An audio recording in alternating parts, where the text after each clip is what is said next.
Hello tout le monde! Je suis venue avec de la décoration. Bienvenue à vous dans ce journal du potager. Aujourd'hui, on va faire une petite mise au point de tout ce qui s'est passé un peu dans le jardin depuis une semaine puisque j'ai énormément travaillé. Donc on se retrouve tout de suite après le générique.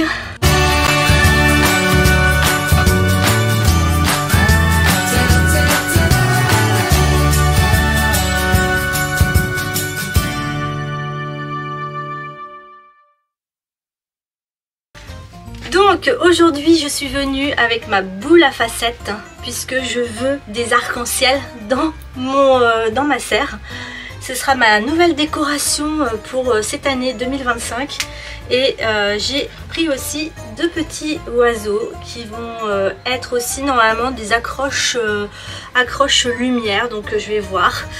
Donc on va installer ça ensemble pour voir ce que ça donne, mais en tout cas ce que je peux voir c'est qu'il y a plein de petites lumières qui se met avec la boule à facettes. Et je pense que mon chat va devenir fou dans cette serre puisque dès qu'il y a des petits points lumineux, il est en mode taquet, qu'est-ce qui se passe? Donc voilà, on va accrocher ça aujourd'hui. Ça tombe bien, j'ai un crochet. Je pense que je vais la mettre ici.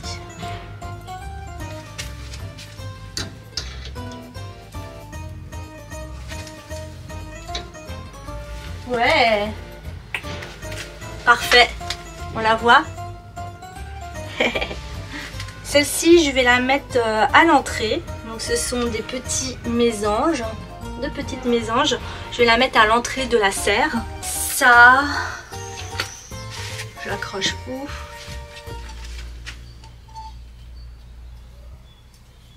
Il n'y a rien pour accrocher. Du coup, quand on arrive ici, il y a la petite couronne avec les deux petites mésanges. Vraiment très mignon, ça rentre pile poil dans la couronne.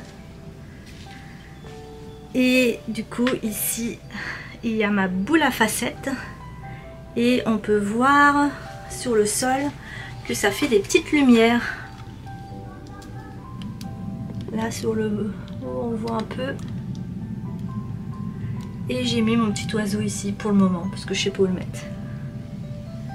Je pense que mon chat va devenir fou avec ces lumières. Mais bon, à la base c'est pour les plantes. Je me dis que ça va refléter le soleil, que ça met un petit peu d'ambiance à la serre. Donc c'est pas mal. Ça doit faire au moins une semaine que je vous ai pas tourné de vidéo puisque j'ai énormément travaillé au potager, c'est-à-dire que il fallait que j'avance. Ce qui est embêtant dans ces moments-là, au moment du mois d'avril, c'est qu'il y a à la fois il y a tous les semis, mais si vous êtes en retard au niveau des travaux du potager, ça vous rajoute une charge au moment où c'est le plus important au niveau de l'année. Il a fallu que je refasse toutes mes allées au niveau du potager parce qu'elles étaient enherbées et du coup vu que là ça a beaucoup poussé, du coup les limaces montent plus facilement dans mes carrés potagers. La deuxième chose que j'ai fait, c'est que j'ai mis mes structures, mais j'ai remis enfin mes arches qui étaient à l'abandon dans le jardin. Donc il y en a beaucoup qui ont été cassées, j'en avais une dizaine et j'ai pu en sauver sur les 10 à peu près 3 tellement elles étaient en piteux état. Et ce que j'ai fait, je vais vous montrer ça un peu plus tard, ma structure provisoire on va dire, de sauvetage, de seconde main, tout ce que vous voulez, mais j'ai fabriqué un truc avec les arches. Donc voilà. Et ce que j'ai fait aussi, c'est que j'ai fait de toute la tonte du jardin et ça m'a pris une bonne journée aussi de tondre tout le jardin. Et en plus de ça, j'ai rencontré des difficultés avec la tonte. Notamment j'ai abîmé mon rotofil puisque j'avais mis des bâches sur le sol que j'avais coupé, et quand vous coupez des bâches il y a plein de fils qui se défont des bâches. Du coup je me retrouve avec plein de plastique dans le jardin et ça m'énerve. Et du coup petit à petit je suis en train de changer mes bâches en une autre version pour mes allées. Mais en attendant, vu que je n'ai pas ça sous la main et qu'il faut bien se débrouiller, et bah du coup ici c'est un peu l'improvisation dans ce jardin. On fait avec ce qu'on a et j'ai trouvé du coup d'autres solutions.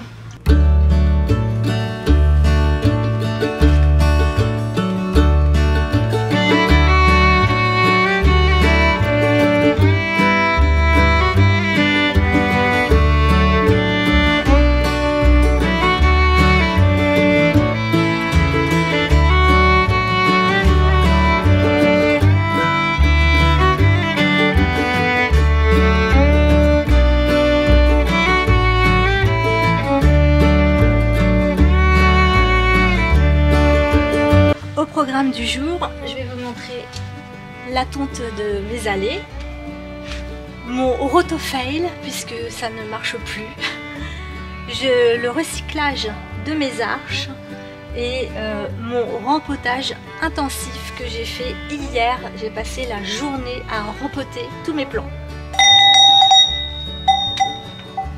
Alors voilà ce que j'ai mis, c'est tout simplement du brise-vue.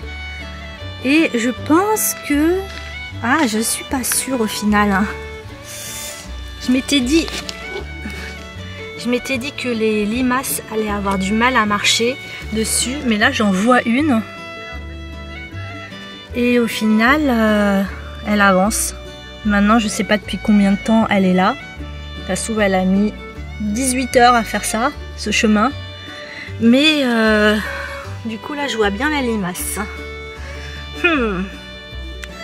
Donc ça n'empêche pas les limaces et les escargots de monter, de venir manger mon potager. Ok, bon bah je vais m'occuper d'elle avant que j'oublie. Là je vous montre ma deuxième partie qui était ce que j'avais mis à l'origine, c'est-à-dire une bâche et des dalles en bois. Donc si vous mettez des dalles en bois directement sur le sol, ça va pourrir en 2 ans. J'en ai fait l'expérience. Là, ça maintient quand même assez bien les dalles. Ça va faire 2-3 ans que je les ai, même plus, ouais, 3 ans ouais, que je les ai.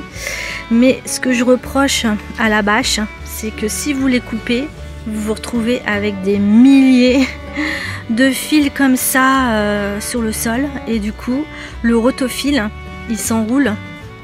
Il s'enroule, voilà, ça enroule, vu que ça enlève les herbes et ça enlève ça aussi.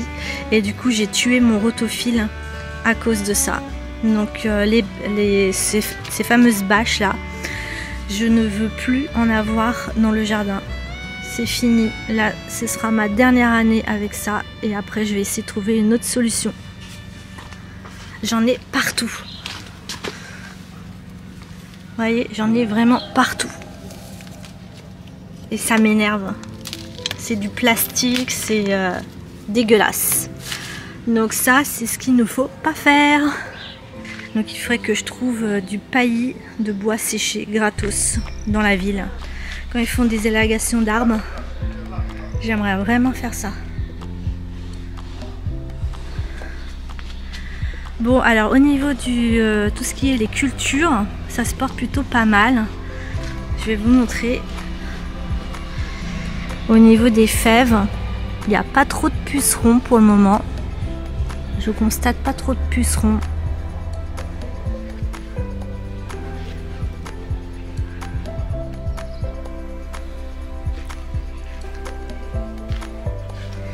Et là, mon groseillier, mais qu'est-ce qu'il est beau cette année. Yeah, il a envahi tout l'espace. Là, il a 1 mètre carré pour lui, là, tout seul. Ce qui est énorme. Mais j'ai beaucoup de groseilles. Très contente. On peut voir beaucoup de petits plants comme ça, un peu spontanés. L'année dernière, j'ai jeté plein de côtes de blettes, des graines de côtes de blettes. Et là j'ai un plant, là j'ai un plant, Mais j'en ai partout, partout, partout. Ça va me servir de paillage et de plants. Je vais garder des plants à droite, à gauche, mais j'en ai pas besoin d'autant. C'était en gros pour inciter les limaces à manger ce genre de plants avant de manger mes propres plants. Mais j'en ai vraiment partout. Des côtes de blettes. Je voulais des côtes de blettes en mode de paillage, mauvaises herbes entre guillemets, des mauvaises herbes comestibles. Et ça a plutôt bien fonctionné. Voilà une dalle. Elle a littéralement 2 ans, 2-3 ans. Ah non, plus quand même. Je pense que je les ai achetées ma première année. Donc voilà, au bout de 5 ans. Voilà, une durée de vie de 5 ans si vous mettez directement sur le sol. Elles m'ont bien servi et du coup je pense que ça va finir au compost. Et encore ces fameux fils. Je vous dis, il y en a partout, partout, partout. Donc là, ça, je suis dégoûtée. Et là, c'est vraiment une leçon de vie de tous ces bâches en plastique. Je comprends ceux qui sont anti-bâches en plastique. Parce que si c'est pour avoir ça dans le jardin, c'est même pas la peine. Voilà la réalité.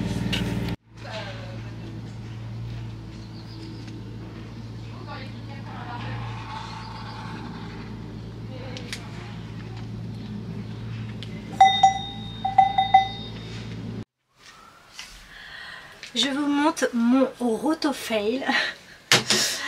Alors là, je l'ai tout démonté. Normalement, il y a... Normalement, vous avez la structure comme ça, là. Tac.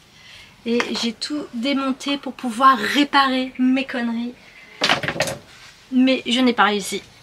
Donc en fait, je vous explique le problème. C'est que ici, juste là, c'est là où tous les herbes hautes se tournent et se coincent ici. Et du coup, ça ne marche plus. Et moi, ce qui s'est passé, c'est tous les fils qu'il y a dans le jardin dus aux bâches. Elles se sont glissées ici. Et j'ai passé littéralement une journée, une après-midi entière à essayer de retirer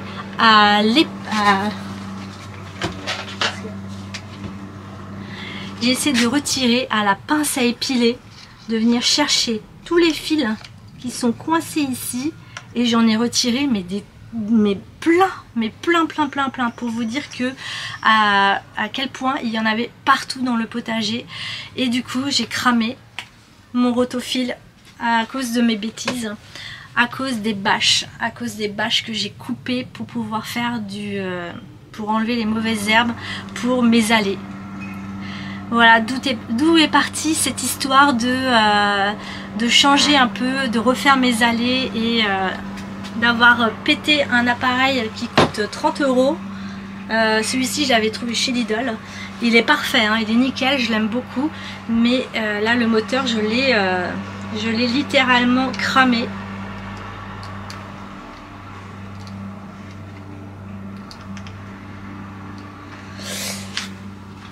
Donc voilà, et ici, ça sent vraiment le moteur grillé, on va dire. Vraiment le moteur il a grillé à ce niveau-là. Passons à la suite. Aujourd'hui, direction le cimetière des Arches perdues. Là où finissent les serres cassées, les tuyaux oubliés et là où on déniche parfois des trésors. Voici mes thés rescapés d'un tunnel de semis qui a connu des jours meilleurs. Avec un peu de persuasion et beaucoup d'acharnement, j'ai réussi à transformer ces pièces orphelines en véritable structure pour Courges en liberté. Une arche recyclée, solide ou presque, prête à recevoir sur un tapis vert, non pour les Oscars, mais pour un défilé de curcubitacées. Et me voilà en pleine Fashion Week potagère avec tous mes accessoires du jour.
courges ont leur podium, les outils leur gloire et moi une narge flambant neuve pour 0 €.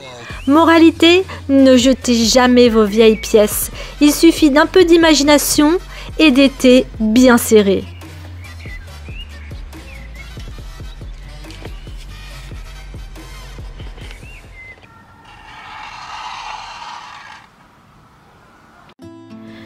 Et ce jour-là, c'était le déménagement général dans le quartier des Semis. J'ai passé littéralement la journée à changer tout le monde de pot. C'est-à-dire tout ce qui était les plaques alvéolées sont passés dans des petits pots. Les petits pots sont passés dans les moyens pots dans les grands pots et les grands pots dans les XXL pots. C'était vraiment les poupées russes ce jour-là.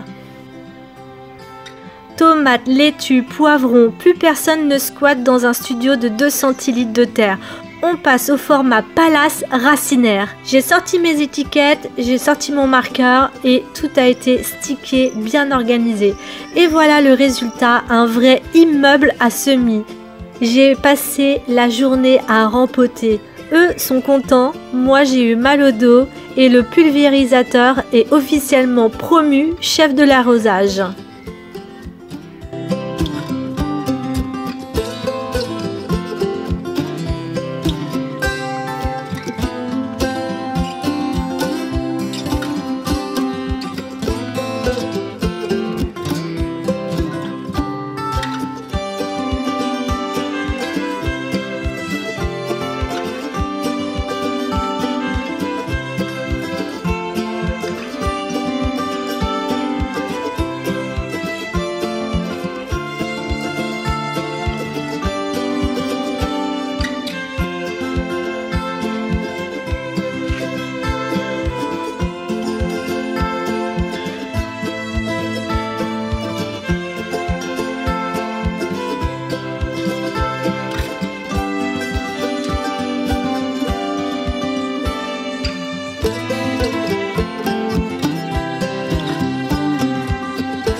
Merci d'avoir regardé cette vidéo, j'espère qu'elle vous aura plu, que ça vous a un petit peu amusé, de voir aussi toutes mes galères que je peux rencontrer au potager. N'hésitez pas à commenter, à liker et à partager si ça vous plaît.